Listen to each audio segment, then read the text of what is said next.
Hi, I'm going to reflect on question 23, which is critique how you dealt with an ethical issue that impacted your time at the facility. So, starting from the beginning, one of our residents with middle stage Alzheimer's disease, just during our initial interview with her, we sort of only gathered fairly superficial information about her. So we knew about her brothers and sisters and,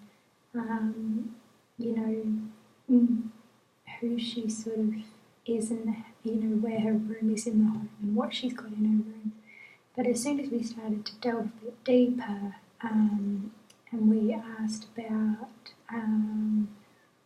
what she used to do in the past, she became quite distressed because she couldn't remember. So following that, we sort of used the photos in her room to reminisce with her. The photos in her room are labelled with names on them, and so she is able to read the names with her glasses on and tell us who that person is in relation to her, so if it's her brother or her mother. But as soon as they don't have the name on them, she has no idea who it is. Even comparing the photos, she can't see that that's the same person. And using, when she'd say, "Oh, that's my son," and tell us his name, we'd ask her about how he used to be as a child, and she became really quite distressed and unsure and was wandering around a little bit, even though we tried to settle her down. And so I definitely, I felt quite bad. I felt like I'd pressured her into telling us, information that maybe she didn't want to tell us. So we thought maybe, so basically using an ethical reasoning of non-maleficence and doing no further harm to her and trying not to distress her as much as possible, we decided to create a life storybook. And we knew that we would have to collaborate with her son to do this, so we started collaborating with her son. We contacted him and he brought in some photos and wonderful information for us to put the life storybook together.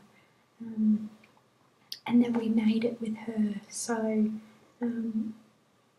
then we really used that ethical principle of beneficence by not pushing her for the information. We had the information and then we collaborated with her to create the life storybook. And as she saw the photos and as we told her the information that you were born here, you lived at this address, this is what that house looked like, then she was able to reminisce and enjoy those photos and that experience. So I think it's important for me to remember that as much as reminiscence is effective for people with Alzheimer's, sometimes, especially in the early and middle stages, it can really distress them when they know that they're not remembering something that they should know. They shouldn't know, but they think that they should know it and they don't and they can't. And they seem to cling on to some memories, just a few, that she'd repeat over and over. And so that was a big component of the book, this memory that she remembered, and she loved those pages of the book, and the other ones she was really interested in. So I think the ethical issue is that people with Alzheimer's and other dementia,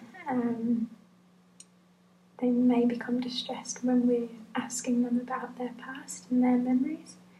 And we've got to remember that it's really hard for them to do that. So I think going into fourth year, I'll definitely research more about how to talk to people with dementia and how to help them to reminisce. So I'll read a lot of journal articles on reminiscence therapy in dementia. Thank you.